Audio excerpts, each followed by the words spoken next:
राहुल जी, आपका सुबह सवेर में हार्दिक स्वागत है। आप हमें बताएं कि क्या आप एक मॉडल हैं एंड फिल्मों में आपका आना कैसे हुआ? इत्तेफाकन था बिल्कुल, क्योंकि मैं दिल्ली में मॉडल करता था उस वक्त। दिल्ली में ही रहता था और मॉडलिंग कर रहा था। तो एक मुझे कॉल आया मैड फिल्म से। मैड यानी कि मुकुल आनंद डायरेक्ट्स। तो वो लोग एक कास्ट कर रहे थे एक कैरेक्टर को। एक वो फिल्म बनाने जा रहे थे उस वक्त 10। तो मुझे लगा कि शायद एक ऐड फिल्म के लिए कॉल होगा, क्योंकि वो बहुत सारे ऐड कमर्शियल्स वगैरह बनाते हैं। तो वो मुकुल जी लाइन पे आए और मुझे उन्होंने ऐसा बताया कि ऐसा कुछ कैरेक्टर है तेरे पे, बिल्कुल ठीक बैठ रहा है, you catch the next flight और आ जाओ बॉम्बे में। तो अगले दिन मैं बॉम्बे गया, उनसे मिला, जो उन्होंने सुनाया अच्छा लगा और वो फिल्म करियर शुरू हो गई। राहुल जी, आप हमें बताएंगे कि 10 में आपका कैरेक्टर क्या था और फिल्म क्या थी? फिल्म थी एक कमर्शियल फिल्म थी, रेगुलर कमर्शियल फिल्म, मगर उसमें ये था कि कुछ कॉनोटेशंस थे असली ज़िंदगी के। वो एक कैरेक्टर था मस्त कुल, जो है कि एक अफ़गान टेररिस्ट है।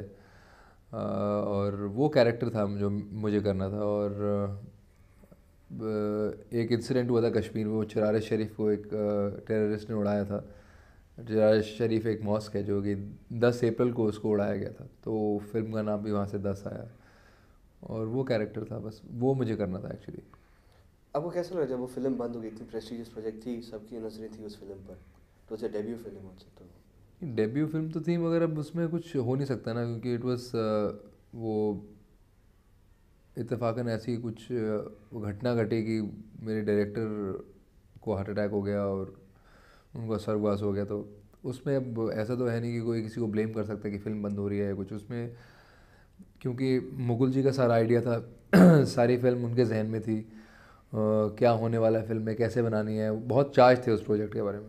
तो अब इन ऑल फेयरनेस उसे बंद करना पड़ा, क्योंकि उनके बाद किसी और को वो देना एक थोड़ी अनफेयर सी सिचुएशन हो जाती है, क्योंकि एक तो बजट्स हैवी चाहिए, दूसरा जो भी उनकी स्टोरी थी, जो कुछ भी था, जो भी किरदार थे, वो सब उनके जहन में ज़्यादा थे। तो उनके उस वक्त तो बहुत चार्ज थे उस फिल्म के बारे में। अगर वो नहीं रहे तो उसको कंप्लीट करना एक तरीके से एक मार्क ऑफ रिस्पेक्ट हो सकता है उस इंसान के लिए, मगर ये सब प्रोड्यूसर्स को डिसाइड करना है। तो इस वक्त तो फ़िलहाल एक खाली एक म्यूज़िक एल्बम की शेप में आ रही है। और उनका जो फेवरेट गाना था हिंदुस्तानी, वो दोबारा से उन्होंने फिल्माया यहाँ अपना रमाडा के सामने एक सेट लगा के। वो हिंदुस्तानी के बारे में इस तरह से सोचते थे कि हिंदुस्तानी एक नेशनल एंथम की तरह से हो सकता है। तो उन्होंने 26 जनवरी को, which is the Republic day हमारे देश का, उस वक्त उन्होंने सोचा कि रिलीज़ करेंगे उस गाने को। राहुल जी, आपके भाई जो है मुकुल देव, वो काफ़ी फिल्मों में दिखाई जाते, मतलब ही सीन लॉट ऑफ फिल्म्स। तो लोग कब देखेंगे आपको? देखिए, मेरा डेब्यू तो होना चाहिए था 98 में, मगर अभी देखिए 99 चल गया, शुरू हो गया है। मगर हो सकता है कि सितंबर अक्टूबर तक मेरी एक फ़िल्म आएगी, उसका नाम है चैम्पियन।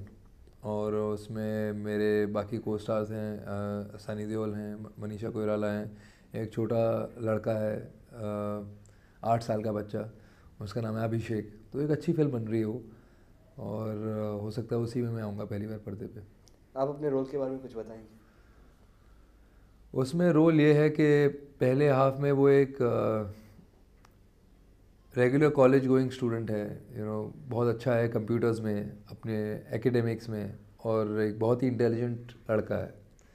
उसकी ज़िंदगी में एक ऐसी घटना घटती है कि जो उसके माता पिता हैं, जो उनके पिता के पार्टनर हैं बिज़नेस में, वो उनसे चीटिंग करते हैं, और उस वजह से जो माली हालत है फैमिली की वो कुछ ठीक नहीं रहती, और उस वजह से उसके फादर सुसाइड कमिट कर लेते। और उसके बाद एक वेंडेटा की स्टोरी है, रिवेंज की स्टोरी है, कि जिस फैमिली की वजह से उनके पिता की ये दशा हुई, उस फैमिली से रिवेंज लेना इस कैरेक्टर का मेन ऑब्जेक्टिव हो जाता है ज़िंदगी का। इस कैरेक्टर का नाम है नाजिर। जैसे कि मैंने बताया, वो एक कंप्यूटर विज़र्ड है, बहुत इंटेलिजेंट है, अपने एकेडमिक्स में बहुत अच्छा है, बहुत अच्छा स्कॉलर है, बहुत अच्छा लड़का है। मगर क्योंकि उस ऐसा एक अनफोर्सीन सा हादसा होता है उसकी ज़िंदगी में, जिस वजह से उसका जो आत्म संतुलन है वो थोड़ा सा बिगड़ जाता है। उसके बाद वो एक विंडेटा की कहानी हो जाती है। तो एक अच्छा शेड है इसमें, एक वाइट शेड है पहले हाफ में, इजी गोइंग कॉलेज बॉय है, और सेकंड हाफ में एक टोटली डिफरेंट एंग्री और ऑब्सेस्ड सॉर्ट ऑफ पर्सन हो जाता है. Actually, it would be nice to do it with Mukul and Deep together. Yeah. That is what you're planning, but champion के अलावा आपकी और कौन सी फिल्म है सर? चैंपियन के अलावा मैं एक और फिल्म कर रहा हूँ, उसका नाम है मेरे अपने. उसमें मेरा छोटा भाई मुकुल और मैं, हम दोनों साथ में हैं. और इसके डायरेक्टर हैं रतन ईरानी, जो कि इंद्र कुमार जी के छोटे भाई हैं. और लड़की है मायूरी कॉन्गो, और अमरीश जी हैं. और ये कश्मीर के बैकड्रॉप पे फिल्म बन रही है. It's basically a story about a father and his daughters, और जो भी कश्मीर में हो रहा है उस सब के बारे में थोड़ा. आपके छोटे भाई कितनी सारी फिल्में आई हैं, तो आपको कंपटीशन का डर नहीं रहता कि कहीं? नहीं, खुशी होती है जब उसकी कोई फिल्म आती है. कंपटीशन का तो सवाल ही नहीं उठता. एक तो वो मेरे से छोटा 2 साल, और दूसरा आई मीन भाइयों में कैसी कंपटीशन है ना. भाइयों में तो यही है कि खुशी होती है अगर दूसरा कोई अच्छा करे, या उसे खुशी होती है अगर मैं अच्छा करूँ. उस तरह का होता है. आई मीन जैसे हिंदुस्तानी भाई या बहन होते हैं, हिंदुस्तानी लोग होते हैं, क्योंकि यहाँ पे इमोशन इतना होता है इंडियंस के अंदर, for your brother, for your sister, for your parents, for your uncles, for your aunts. तो उस तरह का ही है माहौल सा. मतलब घर पे ऐसा ही, ऐसा कुछ नहीं है कंपटीशन या कुछ. कोई कारण था कि आपने लेट फिल्मों में चालू किया, लेकिन you started coming late into films? Late नहीं, मैं मॉडल करता था, और अच्छा मॉडल, हिंदुस्तान के अच्छे मॉडल्स में से गिना जाता था. तो फिल्म्स में कुछ ऐसा तो था नहीं कि फिल्मी बैकग्राउंड है. जो मेरे पेरेंट्स हैं दोनों फिल्म से नहीं है. मैं दिल्ली में रहता था, और दिल्ली से बम्बई आना और फिल्म में जाना ऐसा कुछ कभी सोचा नहीं था. तो उस दौरान मैंने बताया, वो मुझे मैट फिल्म से कॉल आया, जो कि बेसिकली एडवर्टाइजिंग फिल्म्स बनाते हैं. वो कंपनी ने कोक का कमर्शियल बनाया, पेप्सी का कमर्शियल बनाया, बहुत सारे और कमर्शियल बनाया. तो मुझे लगा कि एक और कमर्शियल के लिए फ़ोन होगा, किसी एड कमर्शियल के लिए. मगर वो कैरेक्टर इतना इंटरेस्टिंग लगा, और वो सब कुछ ऐसा हुआ जस्ट बाय चांस, कि मुझे लगा कि हाँ ये मैं कर लेता हूँ. और बहुत अपीलिंग था वो जो भी उन्होंने मुझे सुनाया. तो उस वजह से मुझे लगा कि हाँ यार, let's give it a shot. Films सुना जाता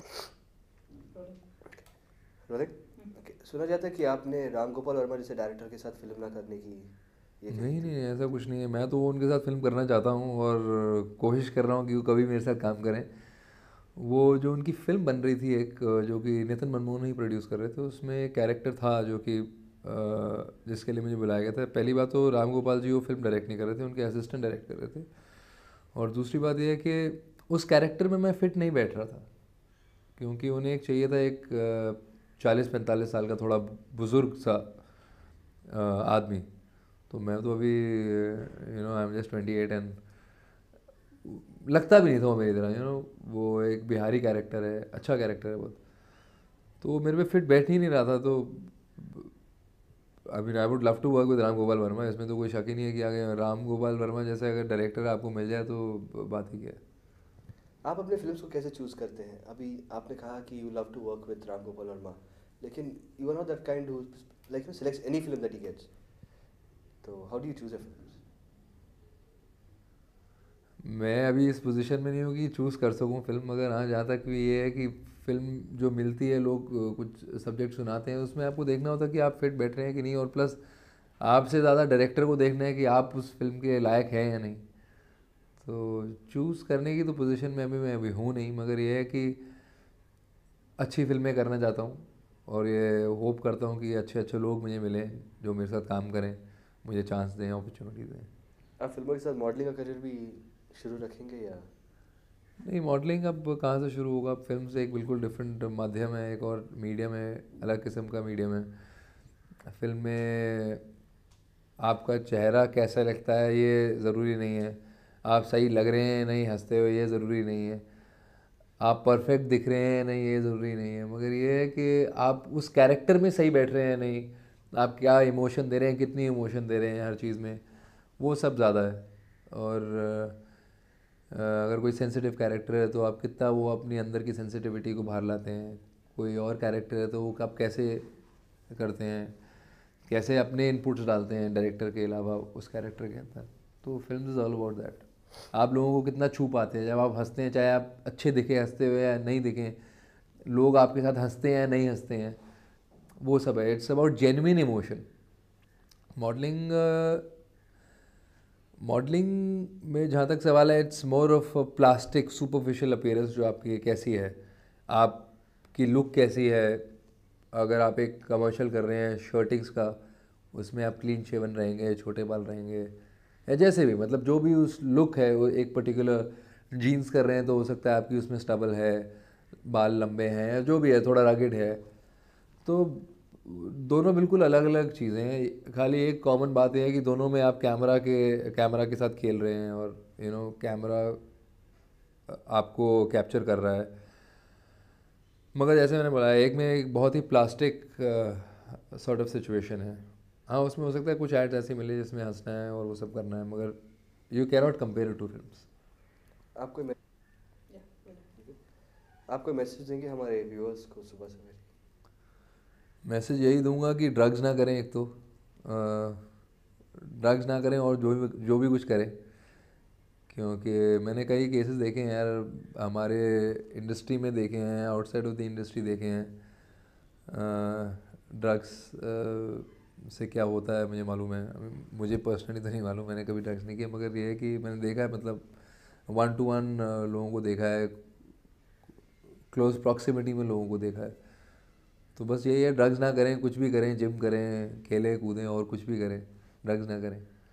thank you sir, wish all the best for being on the show. Thank you sir, thank